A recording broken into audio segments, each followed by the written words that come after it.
talking about our signs of spring. We all talked about things that we saw this morning. Yes, we were talking about Yes, I saw a hospital side of the road, smelled a skunk, but... And I actually had a mosquito in my house. So spring right about now. Exactly. And with spring comes orange barrels, and we'll talk about construction pretty soon. But in the meantime, kicking off today that actually goes through the fall. I'll give you all the details on that coming up at 6:14. Back over to you.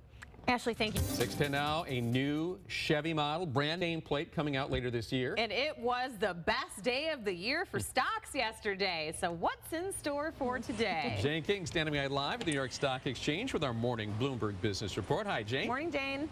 Hi, Rhonda. Good morning to you. Chevrolet developing. The conditions on the road are delightful unless you're traveling along I-94 eastbound. We do have an accident right near Gratiot that's blocking the left lane. It's been there for about 20 minutes or so, so hopefully it'll be in the clearing stages shortly. As we take a look at the Oakland County commute in Milford, we have orange barrels to talk about there. This is in the Milford, Ryan Township area. Milford Road right at I-96 will be down to one lane in both directions. That starts at 9 o'clock this morning, and unfortunately, taking a look at our 4 live traffic camera though along I-696 at Van Dyke, we are starting to see traffic along I-696. So coming up at 6:24, we'll continue to update that.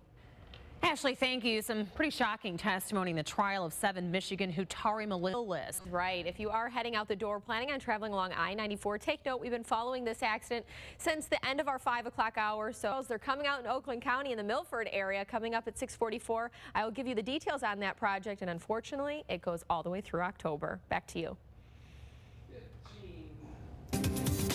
Welcome back, everybody. 40% of the population is single, so it leaves a lot of us wondering, how do we meet Mr. or Mrs. Right? And we all know that it isn't easy. Now, yesterday we told you about a new study claiming that it only takes a few minutes for a guy to decide if he really wants to go on a second date with the lady he is dating. So we sent Ashlee out to reverse the roles, get some first date advice for the ladies.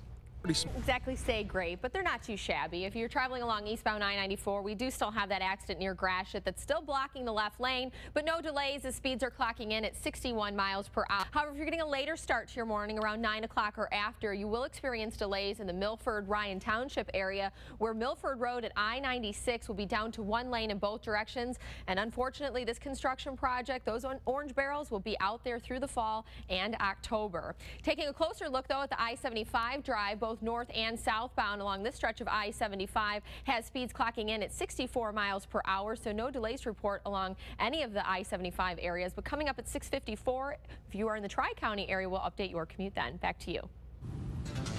Good on the roadways in the entire Tri-County area. As we look at the Wayne County commute traveling along I-94 eastbound, leaving Metro Airport, speeds are at about 55 miles per hour right by Michigan Avenue. Your commute from I-275 to the I-75 interchange is right on time at 22 minutes. If you're an Oakland County commuter along I-275 at that Farmington Hills Novi interchange along I-96 and 696, speeds are at 67 miles per hour. And in Macomb County at the interchange of 696 and I-94, speeds are also looking good in the mid to high 60s. Back to you.